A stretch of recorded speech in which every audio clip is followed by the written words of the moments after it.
ang sistema natin sa pagtuturo. Sa buong bansa, tuloy-tuloy ang trabaho. Isa-isang inaayos sa mga bagay na magpapagaan sa buhay ng ating mga kababayan. Para ang edukasyon ay mas maging abot kamay ng bawat batang Pilipino, anumang isla o lalawigan sa bansa. Hola sa Capital 104.3 FM. Radyo Pilipinas. Radio Pilipinas and Capital 104.3 Collab. Paano nga ba mag-register para magkaroon ng schedule sa Bagong Pilipinas Presidential Action Center? Narito ang mga dapat gawin. Gamit ang iyong mobile device, pumunta sa eGovPH app. Pwede itong i-download mula sa Apple App Store o sa Google Play Store. Gumawa ng account. Ilagay ang email address, valid mobile number, pagkatapos ay makakatanggap ka ng one-time code sa iyong email. Gamitin ang code sa eGov app para sa verification ng iyong account at ng mga impormasyong ibinigay. Congratulations! Meron ka ng eGovPH app account. Pwede mo na ma-access ang iba't ibang serbisyo ng gobyerno kabilang ang mga serbisyo sa Bagong Pilipinas Presidential Action Center. Matagal nang mailap ang internet sa maraming lugar. May mga gurong handang magturo, mga batang puno ng pangarap, ngunit kulang sa internet connection. Kaya sa utos ni Pangulong Ferdinand Marcos Jr., kumilos ang Department of Information and Communications Technology at ang Department of Education para magkaroon ng internet ang mga paaralan sa mga liblib na lugar. Noong nakaraang linggo, dinayo ng Pangulo ang Island School sa Binuangan Elementary School sa Ubando, Bulacan para tingnan ang estado ng koneksyon. Nakita ng Pangulo, maayos na ang internet. May laptop at tablets na ngayon na dati mahirap makarating sa mga isla at liblib na komunidad. Ang buong budget ng DepEd na napapakinabangan ho ng lahat ng stakeholders mula Batanes hanggang Tawi-Tawi. Maging mga paaralan sa Basilan, dinayo ng DICT at unti-unting nagka-internet ngayon. Kasama po namin si Secretary Henry po. Si Sec, asan na si Emis mo yata ang nagkakabit eh. Hi, Mr. President, Secretary. In Basilan, 189 schools na binigay sa aming assignment ni Seksani, 172 na yung nakakabit. Dahil ang internet sa mga paaralan ay hindi lang basta signal, isa itong tulay para mas mapalapit ang kaalaman sa bawat silid-aralan. At sa bawat paaralang nakokonekta, may mga batang mas nabibigyan ng pag-asa. Magkaroon lahat ng estudyante, magkaroon lahat ng guro ng kanilang kinakailangan na equipment at para maging mas maganda at mas maayos ang sistema natin sa pagtuturo. Sa buong bansa, tuloy-tuloy ang trabaho. Isa-isang inaayos sa mga bagay na magpapagaan sa buhay ng ating mga kababayan. Para ang edukasyon ay mas maging abot kamay ng bawat batang Pilipino, anumang isla o lalawigan sa bansa. Ito ang Presidential Broadcast Service. Radyo Pilipinas. Radyo Publiko Ng Bagong Pilipinas para sa Bagong Pilipino. Naghahatid ng mahahalagang balita at impormasyon na guugnay ng pamahalaan sa sambayanan.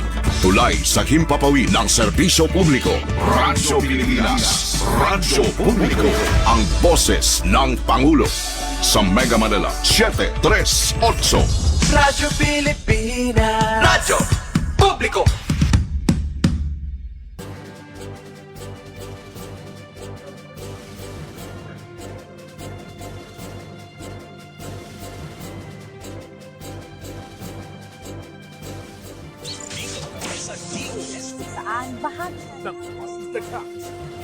Ang DOST sa radyo.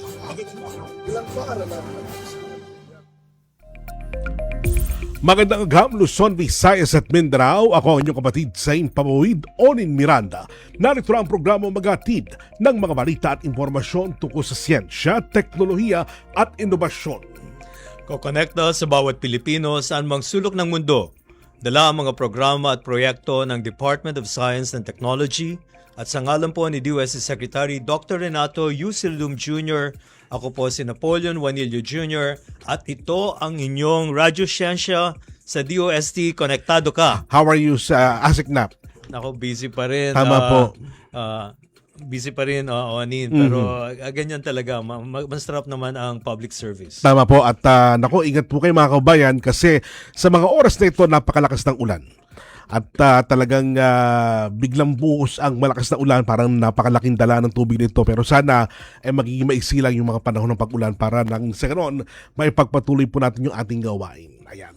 At Seg, mabatiin ko lang ng happy 10th anniversary ang mga taga-Euro TV Philippines. Nakikinig po sila sa atin at magandang hapon din po kay Bay, Jen, Simbuyan Las, ayan. At maging kay Dr. Danny Magahas. Maraming salamat po, Asek. Samantala, para lahat tayo mga connect, oras na para pakinggan ang mga naging kaganapan sa DOST sa lingkod nagdaan straight from the S&T Authority ng bansa, DOST Secretary Renato Yusludum Jr.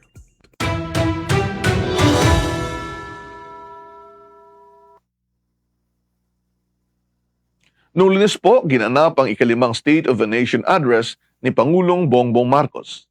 Nabanggit po doon ang ilan sa mga programa ng DOST at isinarito ang electric vehicle, particular na ang electric ferry na MB Dalaray na ginawa katuwang ang University of the Philippines. Noong Martes at Miyerkules naman po, ginanap ang European Union Artificial Intelligence kung saan ibinahagi po natin ang National AI Strategy ng Pilipinas.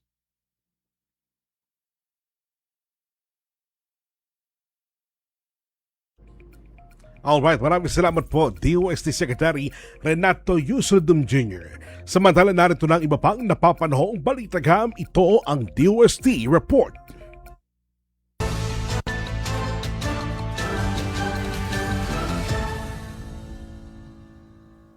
Agham at malasakit, DOST nagatid ng tech-backed relief sa Sarangani.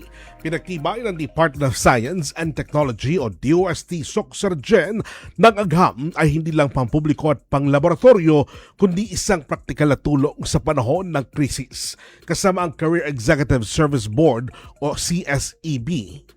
Pinagsanib ng DOST ang kanilang agapay ng Agham at Compassion Project upang maghatid ng science-based relief sa mga pamilyang naapektuhan ng lindol at bagyo sa Sarangani. Hindi lang karaniwang relief goods ang ipinamahagi ng DOST, kundi mga mismong makabagong teknolohiya na dinisenyo ng mga institusyon para sa kalusugan at kaligtasan ng relief beneficiaries. Kabilang dito ang iron-fortified rice at ready-to-eat o RTE food packs mula sa DOST FNRI, pati na rin ang ceramic water filters mula sa DOST ITDI para matiyak na may malinis na tubig at nutrisyon ang mga evacuees. Sa pamamagitan ng mga makabagong solusyon ito, muling pinatunayan ng DOST na agham at teknolohiyang Pilipino ay tunay na umaagapay at naglilingkod sa bayan sa oras ng pinakamatinding pangangailangan. Nakisa ang Department of Science and Technology o DOST sa Philippine Game Development Expo or PGDX na ginanap noong July 24 to 26 sa SMX Convention Center, Manila. Ito ay isang pagtitipon ng mga game developers, artists, students, gamers at iba pang bahagi ng local gaming community. Ibinahagi rin dito ni DOST NCR Regional Director Engineer Romelan Tresvalles ang iba't ibang inisyatiba ng DOST NCR at ang DOST mismo upang suportahan at patuloy na paglago ng game development industry sa Pilipinas.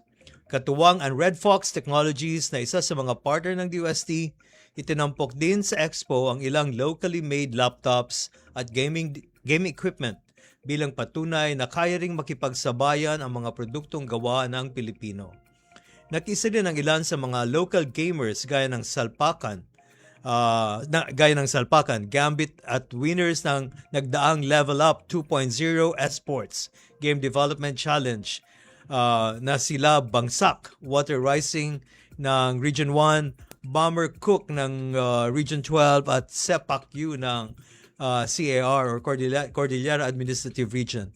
Ito ay patunay na patuloy na pagsuporta ng DOST sa mga kabataang game developers, creators at innovators sa bansa bilang parte ng agham na ramdam na inisyatiba ng ahensya. Mga kakonek, alamin naman natin ang mga kaganapan sa RSTW 2026 Eastern Visayas at mga magandang hatid ng DOST CES program sa riyon. Patuloy na makikonek sa amin, maaari nyo kayong mag-react o magbigay ng komento ng inyong reaksyon, suhestyon at tanong sa ating Facebook Live sa Radyo Pilipinas at DOSTV Facebook page. Tutok lang dahil magbabalagad ang Radyo Siyensya sa DOST. Konektado ka. Radyo Siyensya sa DOST. Konektado ka dito sa Radyo Pilipinas. Mga kababayan, si Ding Dong po ito. Alam niyo bang mataas ang tsansang magkasunog pagkatapos ng malakas na lindol? Kaya naman pagligtas ng bumalik sa loob ng bahay o building, i-check agad ang mga kawad ng kuryente. Kung may nakitang sira, patayin ka agad ang main switch. At ang pinaka-importante, i-report ito sa otoridad. Huwag mo nang i-DIY yan, ha? Naku, baka mas malaking problema pa ang sumabog. Tandaan, i-check ang sira, patayin ang main switch, i-report sa otoridad. #panatag ang may alam.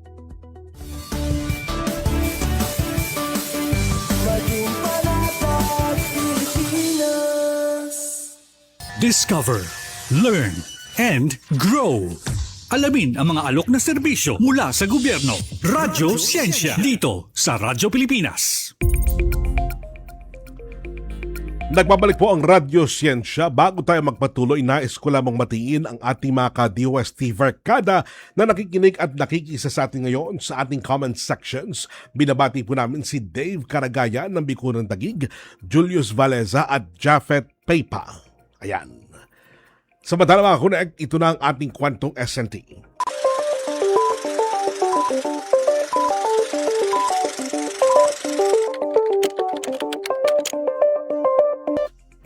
Ngayong araw, bibisita tayo sa Eastern Visayas upang alamin kung ang magandang naitulong na agamang teknolohiya sa pag-unlad ng lugar mula yan sa ginanap na 2026 RSTW sa Tacloban City hanggang sa mga malalayong komunidad sa ilalim ng DOST Community Empower through Science and Technology o CES program.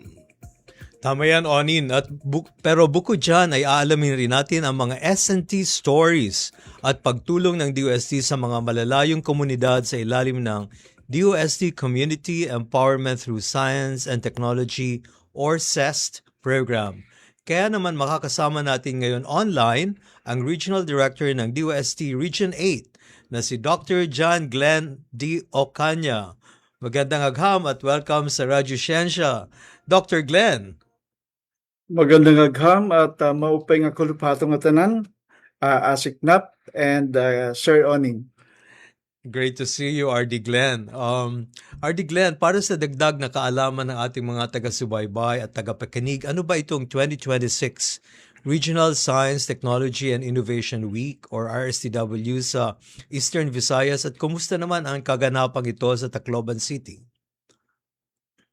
Ginawa po natin yung RCW natin last July 15 to 17 dito sa Robinsons North in Tacloban City po. Kung saan nag-conduct po tayo ng maraming tawag naman mga forum ito siya. So it's called Istorya Kita. In Waray-Waray yon, meaning magkwentuhan tayo, parang ganon siya. And then, of course, there's also the exhibition of the different technologies developed by DOST and our partner government line agencies, SUCs, and even the private sector. At meron kami pong mga inilaunch na mga programa doon sa RCW natin, and we're so happy that no less than our very own Secretary Renato Saldum Jr. and Yusik Sancho and Asik Matet were there to really extend support sa event natin na to. Alright. Ang RD Glenn, ang theme po ngayong taon tungkol sa matatag, maginhawa at panatag na kinabukasan. Sa madaling salita, paano po makakatulong ang Science and Technology o S&T sa pang-araw-araw na buhay ng mga kababayan nating Waray?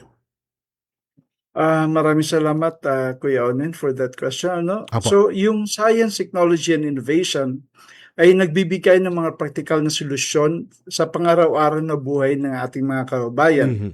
Halimbawa po, sa agrikultura, may mga teknolohiya na tumutulong upang mapataas ang ani at maprotektahan ang mga pananim laban sa epekto ng klima, kagaya ng bagong program natin sa DOST, ang Smarter Approaches to Reinvigorate Agriculture as an Industry in the Philippines, o mas kilala sa tawag na SARAI.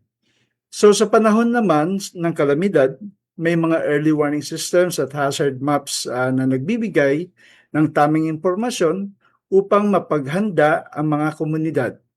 Meron ding mga teknolohiya para sa maliliit na negosyo upang mapabuti ang kanilang mga produkto at mapalawak ang kanilang kabuhayan. Sa madaling sabi, ang layunin ng science at technology ay gawing mas ligtas, mas maginhawa at mas maunlad ang buhay ng bawat Pilipino. Iyan po ang diwa ng ating tema, isang matatag, maginhawa at panatag na kinabukasan para sa lahat. RD Glenn, sa kabilang banda, para sa mga malalayong komunidad o tinatawag nating GIDA areas, GIDA, nakakarating ba ang ating mga DOST CES programs at ano ba itong DOST CES na ginagawa natin? ASIC na pala. Ang CES or Community Empowerment through Science and Technology Program ay isa sa mga pangunahing programa ng DOST para matulungan ang mga komunidad sa malalayong lugar o GEDA areas. Hindi lamang tayo naghahatid ng teknolohiya, kundi nagbibigay rin tayo ng kaalaman, pagsasanay at mga kabuhayang angkop sa pangangailangan ng mga komunidad. So halimbawa po, tumutulong po ang DOST sa pagpapabuti ng kabuhayan sa pamamagitan ng mga teknolohiya sa agrikultura at food processing. Nagbibigay din tayo ng akses sa malinis na tubig, nagpapalakas ng disaster preparedness at nagsasagawa ng science, technology, engineering, and mathematics or STEM education and livelihood trainings. Layunin nating mabigyan ang mga komunidad ng mga makabagong solusyon upang maging mas matatag, mas produktibo or mas productive at masanda ang mga community natin sa hamon ng panahon. Alright. So sa pamamagitan po ng CES, mas inilalapit natin ang benepisyo ng science, technology, and innovation sa mga komunidad na higit na nangangailangan upang walang maiwan sa pagunlad. RD Glenn, napakaganda po ng CES na katutok sa 5 mahalagang entry points: health, education, livelihood, disaster risk reduction at environmental management. Paano ba binabago ng 5 larangang ito ang pamumuhay po ng ating mga komunidad sa reyon? Kamagyan ulit? Apo. Paano po binabago ng 5 larangan na ito yung pamumuhay ng ating mga komunidad sa reyon? Halimbawa po yung 5 mahalagang entry points: health, education, livelihood, disaster risk reduction at environmental management. Yung 5 entry points po natin na yun po yung tinutukan ng CES implementation natin sa mga communities na tinatawag nating CES communities, kung saan sa tulong po ng local government units, nagbibigay po tayo ng mga interventions doon. Kagaya po ng sa livelihood nila. Normally po dito sa Region 8, yung mga komunidad are involved with food processing. So inaano po natin sila, train po natin sila kung ano po yung mga standards ng food safety and good manufacturing practices. Pag nakita naman natin na mayroong problema sila sa malnutrition, then binibigyan po natin din sila ng access to nutritious products. Incidentally po, dito sa Region 8, meron po tayong mga accredited ng mga producers ng FNRI developed technologies na mga complementary foods.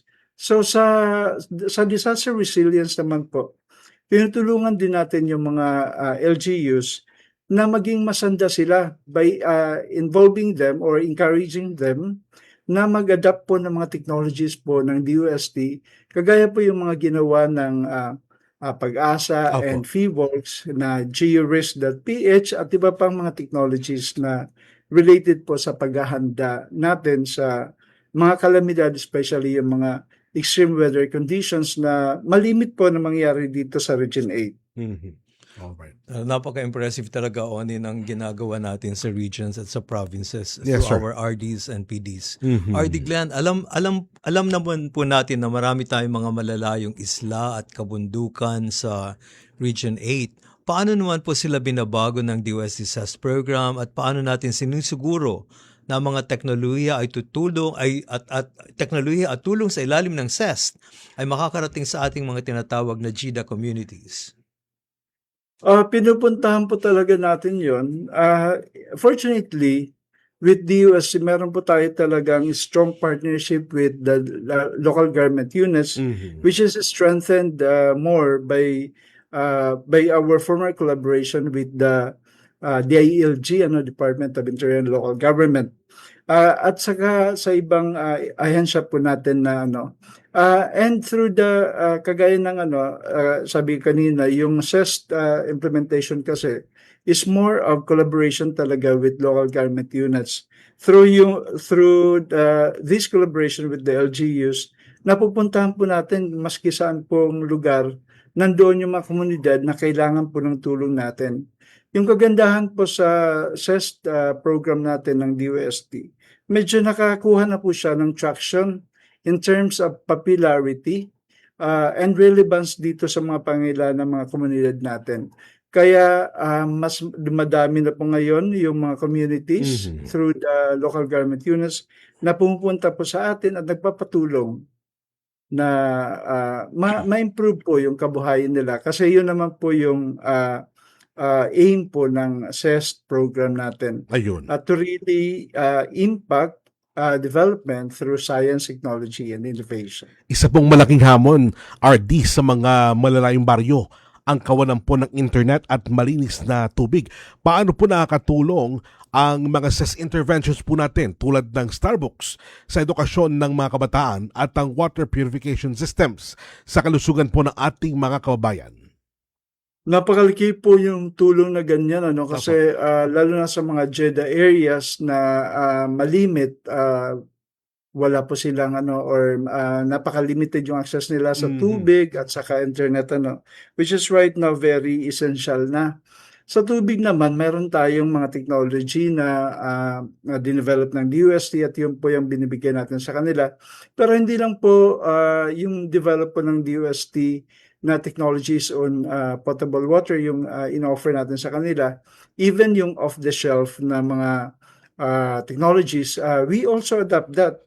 Depende po sa kung ano yung pangailangan ng community na to. Some of the communities na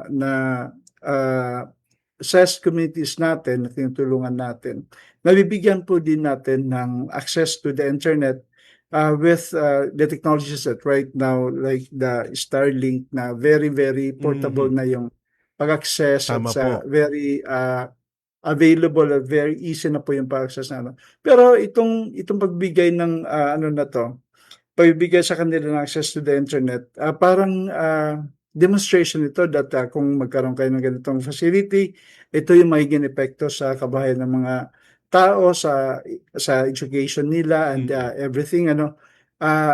Demonstration kasi hindi po natin lahat ng mga LGUs and communities mabibigyan yung ganitong klaseng tulong kasi limited lang po yung resources natin sa DOST. Kaya nga po, very important po yung partnership namin in terms of internet connectivity sa DICT. So we are coordinating and collaborating with the ICT in this regard.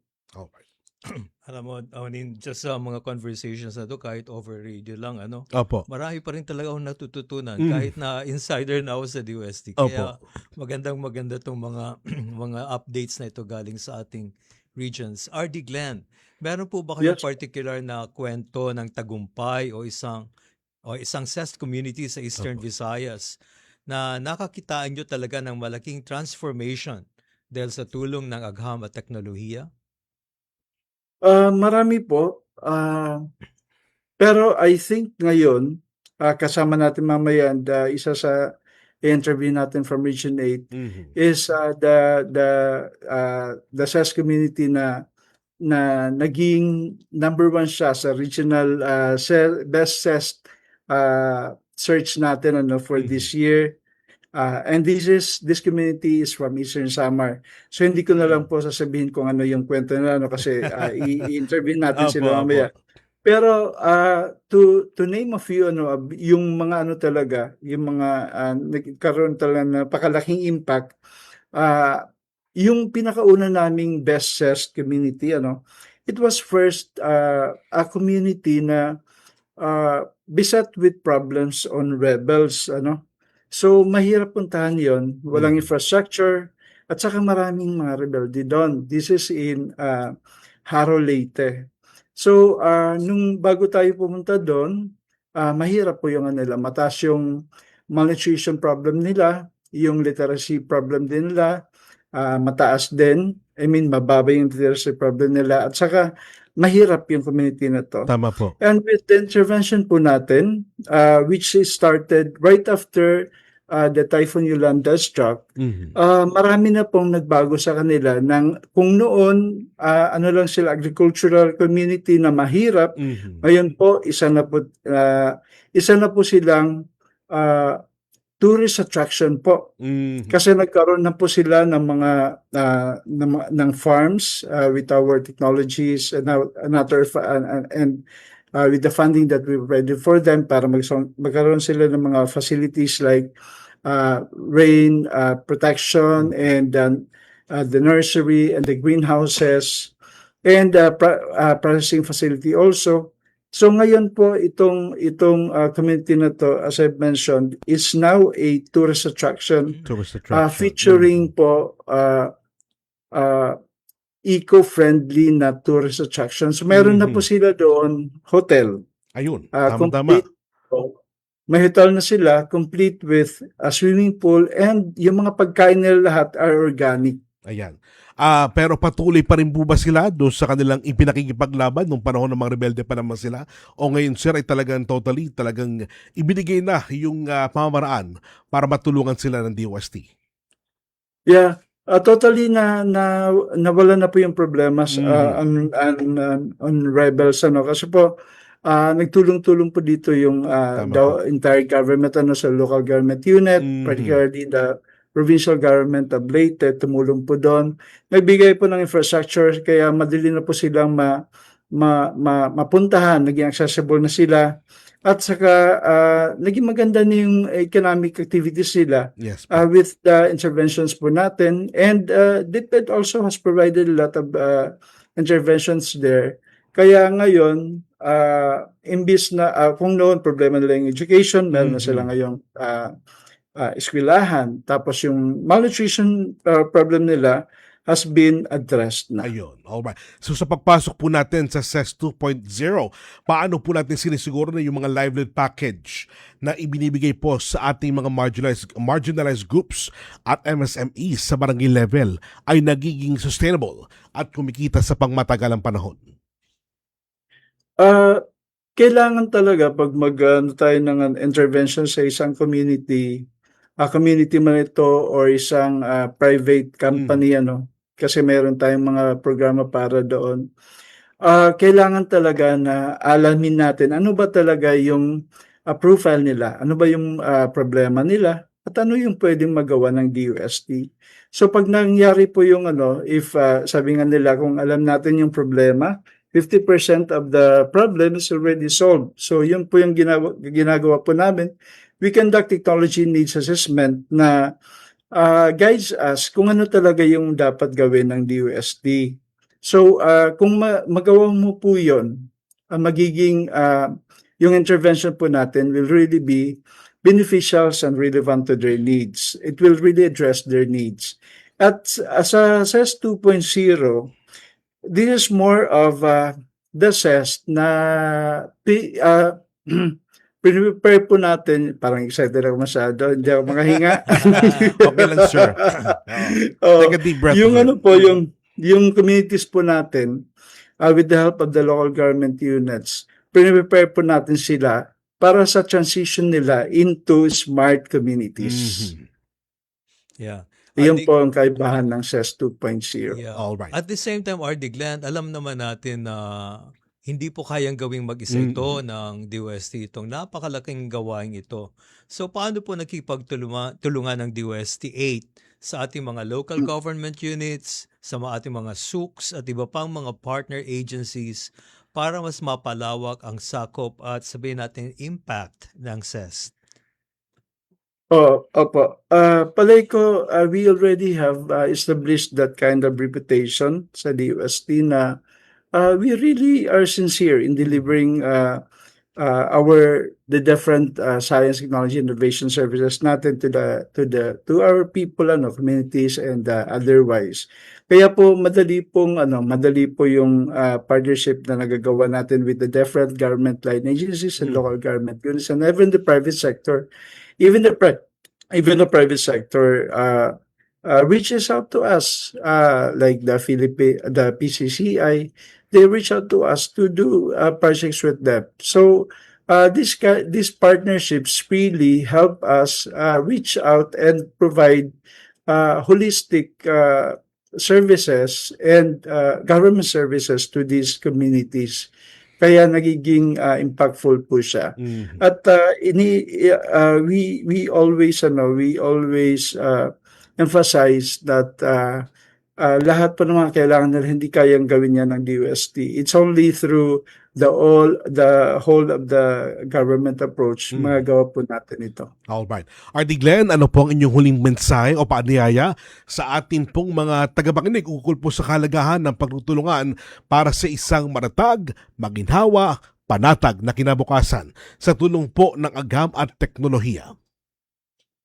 Opo. Kagaya po ng sabi natin, yung development po of the countryside, which is yung tinutukan po ng regional offices, ay hindi po yan kayang gawin ng Department of Science and Technology. And we know that we have limitations also in our mandate and in our resources. Kaya partnering with the different government line agencies, with the state universities and colleges natin, and even the private sector and even the media, we do that para po lahat po ng mga kailangan ng mga communities that we are serving will be addressed.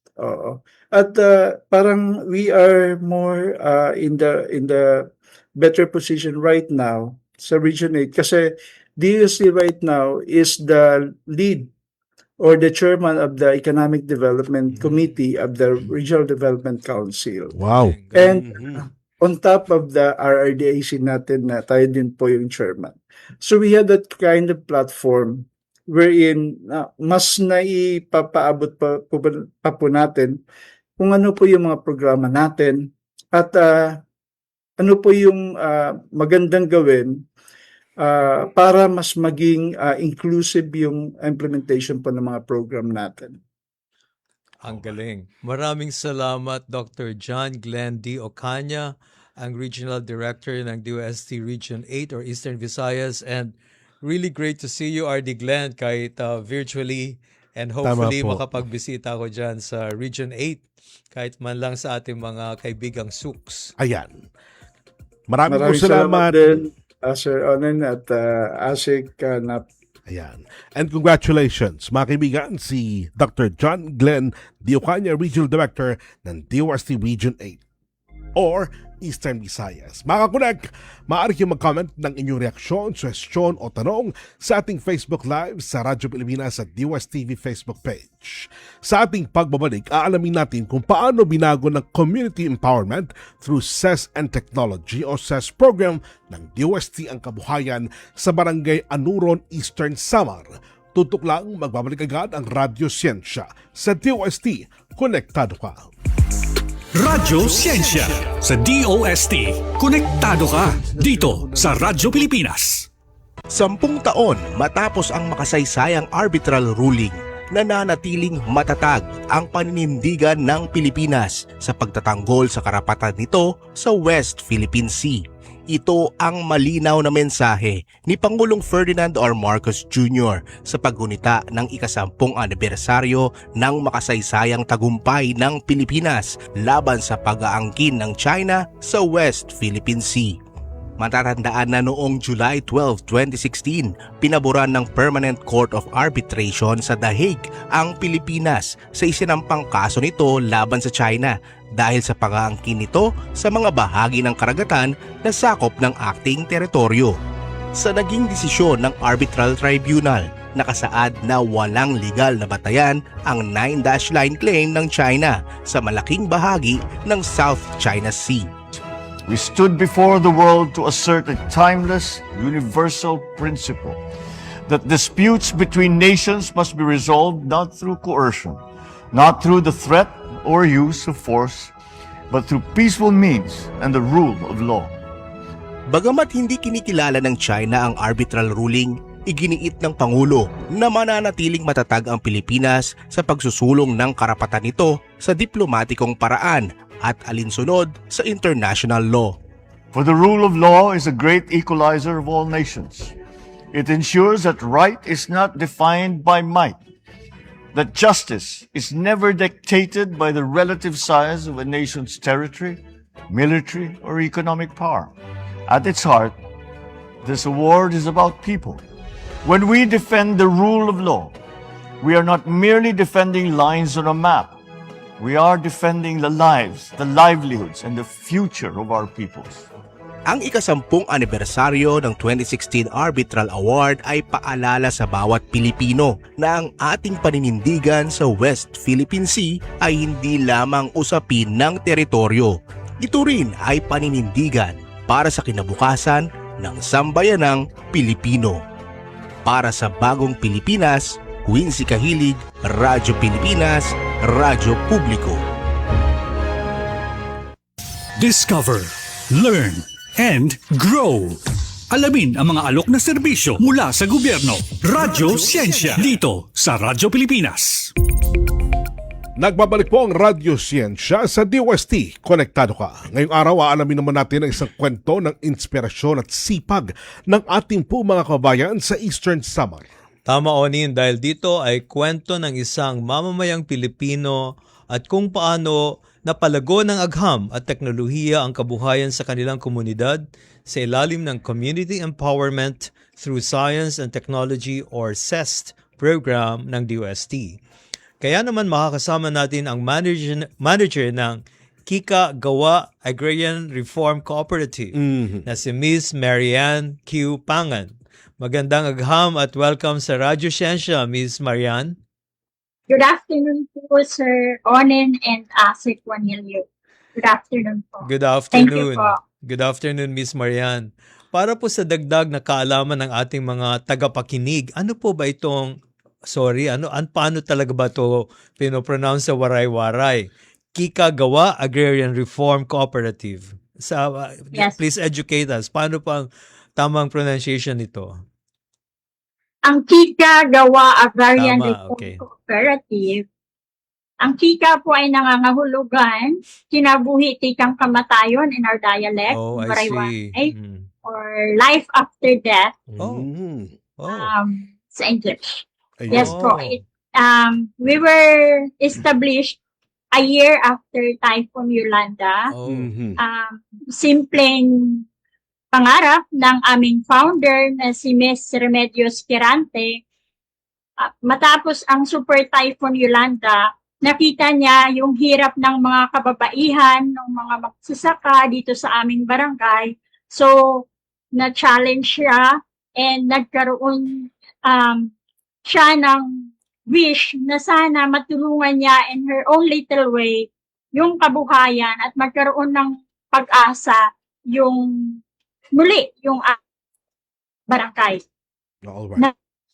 Yes po. Alright. Talaga palang napakaganda ng ibig sabihin po ng Kika Gawa. Oo nga, buti na lang tinanong ko talaga. Reform Cooperative. Ma'am, ano-ano po bang mga pangunahing kabuhayan ng mga kababaihan sa inyong barangay? At ano po yung malaking hamon na limitasyon na inyong kinakarap po sa pagpoproseso ng inyong mga produkto tulad po ng banana flour? Ang Kika po ay nagsimula sa paggawa ng banana chips. Pero sa habang nag habang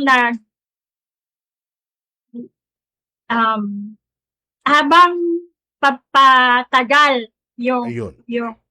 yung organisasyon, Apo. naisipan din namin na gumawa ng banana flour. Mhm. Doon kami nag-focus talaga sa banana flour. Yun yung pangunahin naming produkto, and ngayon mayroon na kaming iba-ibang klaseng harina galing sa mga root crops, and gumagawa din po kami ng VCO. Nag-diversify kami kung ano yung mga local resources na available dito sa amin. Yun yung pinag-isipan namin para magawang produkto, mabigyan ng kabuhayan yung aming mga kabarangay. Tama po. All right. Ma'am, naging recipient din ang Kika gawa ng CEST program ng DOST. Paano po ba kayo naging parte nito at paano nyo nakilala ang DOST? 2022 naimbitahan kami sa isang forum and trade fair, and doon namin nakausap yung taga DOST, and mula noon tuloy-tuloy na nagkaroon sila ng training TNA, and kami din lumapit sa kanila, ipinahayag namin yung mga kailangan namin para mapaganda pa namin yung aming mga produkto. Interesado ako, ma'am, na malaman, ilan na ba ang members ng cooperative ngayon? We only have 20 members, sir. Oh, 20 members. I see. Lahat kayo babae? May 3 po kami lalaki. I see. Okay. At ano-anong mga makinarya at teknolohiya ang naipagkaloob sa inyo at paano nito nabago ang inyong pang-araw-araw na produksyon? Bigyan po kami ng grinder and fibrosefter ng DOST at iba pang mga equipment or tools na makakatulong sa amin para mapaganda pa yung aming produksyon. Yung grinder at saka fibrosefter, yun talaga yung parang main na kagamitan na ginagamit sa paggawa ng banana flour. And kung dati pumupunta po kami sa Giwan para magpagiling, ngayon hindi na yun nangyayari kasi meron na kaming grinder. Tulad din ng fibrosefter, kung dati mano-mano din yung sift ng flour, ngayon mas mabilis, makinarya na. So malaki talaga yung naitulong ng mga makinarya na naibigay sa amin ng DOST. Alright. Ma'am, bukod po doon sa mga makina, nakatanggap din po kayo ng mga training sa food safety, CGMP at business management. Gaano po kahalaga, ma'am, ang mga pagsasanay na ito para masiguro na malinis, ligtas at world-class po ang inyong mga ginagawang produkto? Malaking bagay po na bigyan kami ng mga trainings dahil syempre hindi lang sa paggawa ng produkto ang ating isa sa alang-alang, kundi yung safety din ng gagamit at kakain ng ating mga produkto. So tinuruan kami kung paano maging gumawa ng ligtas, malinis, de kalidad, and sana umabot sa world class na produkto yung aming mga ginagawa. Dapat lang ho, dapat talaga maging world class lahat. At hindi lang naman dito sa ating ginagawa sa kikagawa. Interesado akong malaman, ma'am, kung Yes. may ano po ang mga plano nyo para mas dumami pa ang miyembro ng kooperatiba? Sa pagpaparami po ng members ng aming kooperatiba, gumagamit na kami ng social media para imbitahan Tama. maimbitahan yung ating mga kabarangay, yung ating mga kaprobinsya na makilahok and sumapi sa ating kooperatiba. And maliban sa social media, syempre, yung hinihikayat din po natin yung mga ating nakakasalamuha na mga community from other municipality na kung willing silang sumama and sumapi sa cooperative. Magandang plano yan. Magandang plano yan. Talaga dapat dumami pa. Kumbaga, sinasabi nga natin na nagiging successful naman at natutulungan. So, mas maraming involved sa cooperatives, mas maganda. Tama po. Ma'am, mula po doon sa dating 23 kilograms ng banana flour, yan po ang balita po namin sa ginagawa po ninyo. Umabot na po kayo sa 112 kilograms. At ang inyong monthly sales, tumaas na rin po. Ano po ba yung pakiramdam na nakikita nyo yung lumalago ng ganito ang inyong negosyo? Fulfilling, but most of all, nagpapasalamat kami sa Diyos na binigyan kami ng pansin and pagkakataon na matulungan ng DOST at ng iba pang ahensya. Blessing na malaki para sa amin na makatulong, mabigyan solusyon yung mga hinaing ng ating magsasaka, lalo na yung mga banana farmers and cocoa and root crops farmers natin dito sa probinsya. Nabalitaan din po namin na 10% ng iyong net profit ay inilalaan nyo sa mga feeding programs at community outreach sa inyong barangay. Paano po nakakatulong ang inyong tagumpay sa kabuuan ng Barangay Anuron? Isa ata ito sa inyong barangay recipients. Hindi lang naman ang importante sa kika. Sa kika, hindi lang importante ang kumita. Much important po sa amin yung makita na nakakatulong din. May napupuntahan maliban sa mga membro, yung aming komunidad na kinabibilangan, yung mga schools na aming within our municipality is nakaka-receive din ng aming grasya na natatanggap. Yung blessing na natatanggap namin through our banana flour production. So, mas fulfilling din yung mas fulfilling din yung na-share mo yung blessing na nare-receive ko. Yan po. Interesado ko unin malaman, nakapag-bake na ba talaga kayo base sa ginawa niyong banana flour? At ano-ano po bang mga produktong ito? Ayan, tama po. Yes po. Banana flour, okay po siya sa cookies.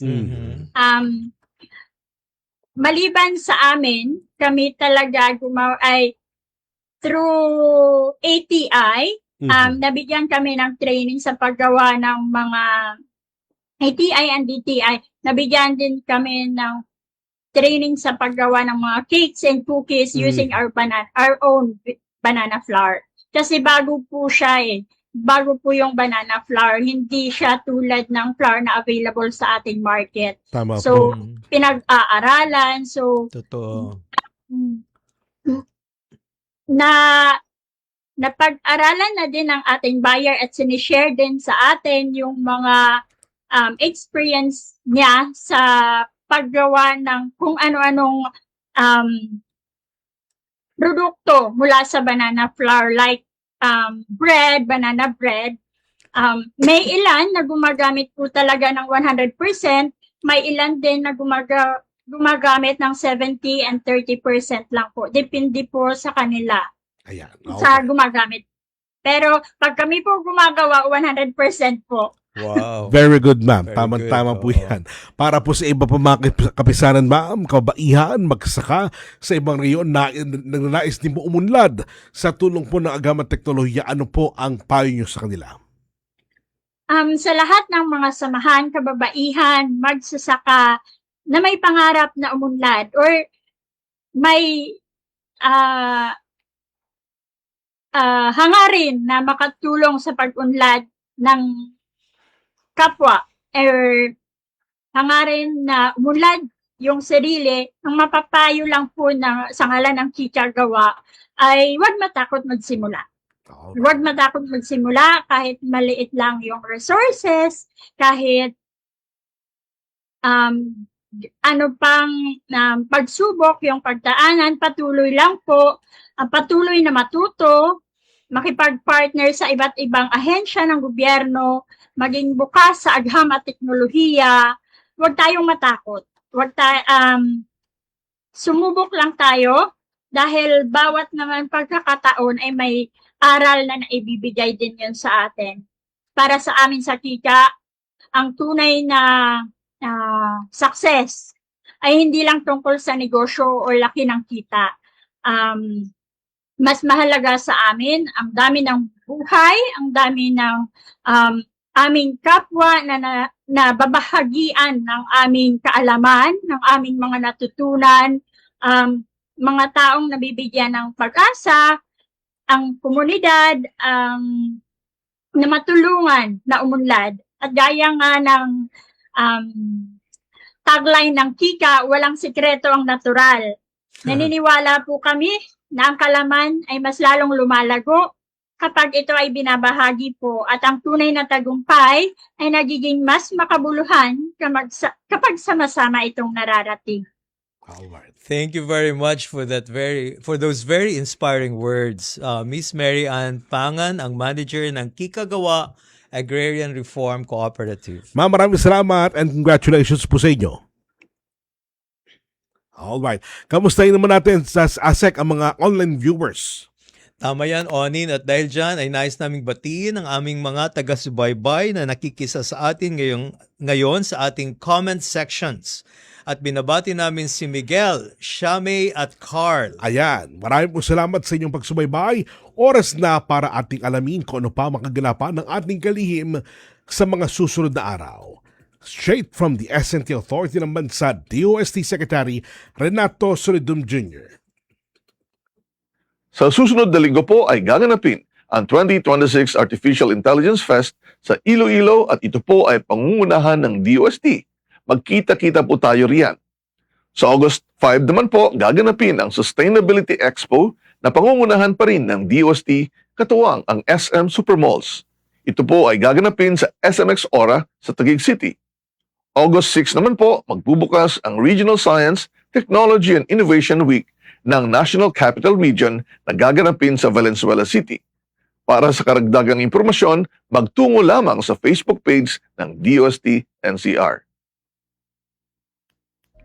Maraming salamat po, Sec. Rene. Mga kakunek, nais namin bigyang pagkilala ang top 10 finalists ng BPI DOST Innovation Awards 2026. Ang 10 finalists ngayong taon ay nagpakita ng mas matinding pagkamatibay sa paggamit ng agam at teknolohiya para sa pangangailangan ng lipunan at industriya. Kabilang sa mga nakapasok ay ang Ateneo de Manila University, Caraga State University, Iloilo State University of Fisheries Science and Technology, West Visayas State University, University of Science and Technology of Southern Philippines, Mindanao State University Tawi-Tawi, Mindanao State University Iligan Institute of Technology, Technological Institute of the Philippines, Quezon City, Technological Institute of the Philippines, Manila, at University of the Philippines, Cebu.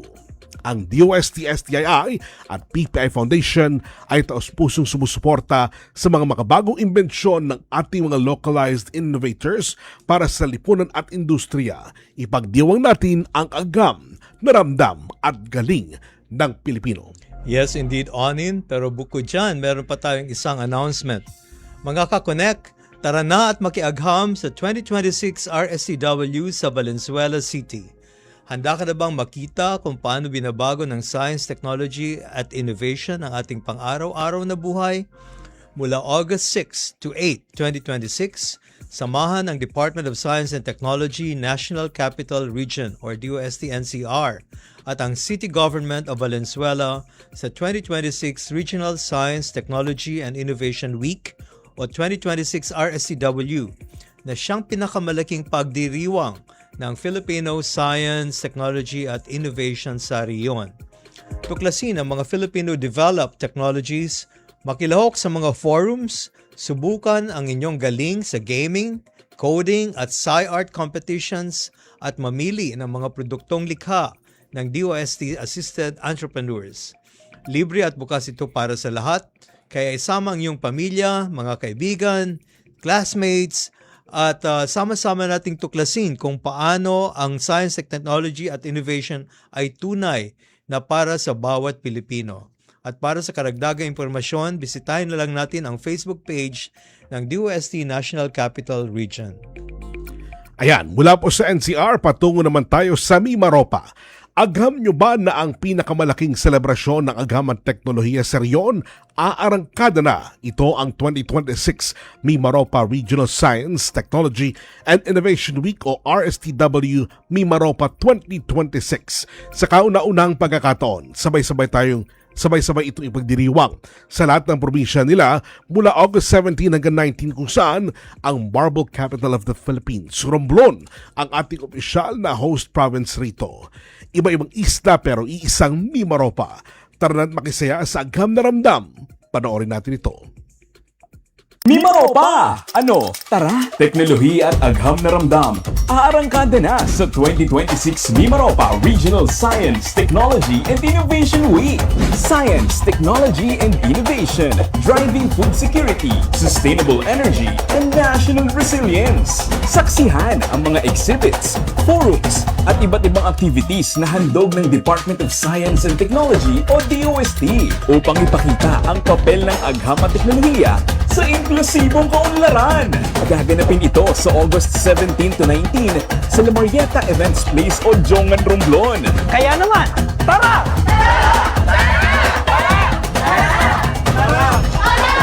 Teknolohiya at agham na ramdam. Aarangkada pa sa 2026 Mimaropa Regional Science, Technology and Innovation Week.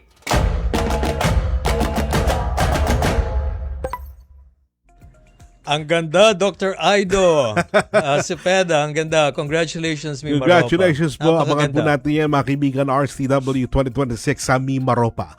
Mga kakunak, yan po ang naging kabuuan ng ating programa. Muli niyo po kami samahan sa susunod na Biyernes alas 3 hanggang alas 4 ng hapon dito sa Radyo Pilipinas. Sabay din mapapanood sa TV Plus Channel 3 at Affordabox Channels 45 to 49 at mapapakinggan rin sa 104.3 FM. Mapapanood niyo pa rin kami sa live streaming sa Radyo Pilipinas at DOST-TV social media pages. Muli po ako inyong kapatid sa Impabuid, Onin Miranda. At mula sa Department of Science and Technology para sa agham na ramdam, ako po si Napoleon Juanillo Jr., patuloy na maghahatid ng kaalaman at serbisyo para sa bawat Pilipino. Ito ang Radyo Siyensya sa DOST Konektado Ka. One DOST for you, delivering science for the people, solutions and opportunities for all.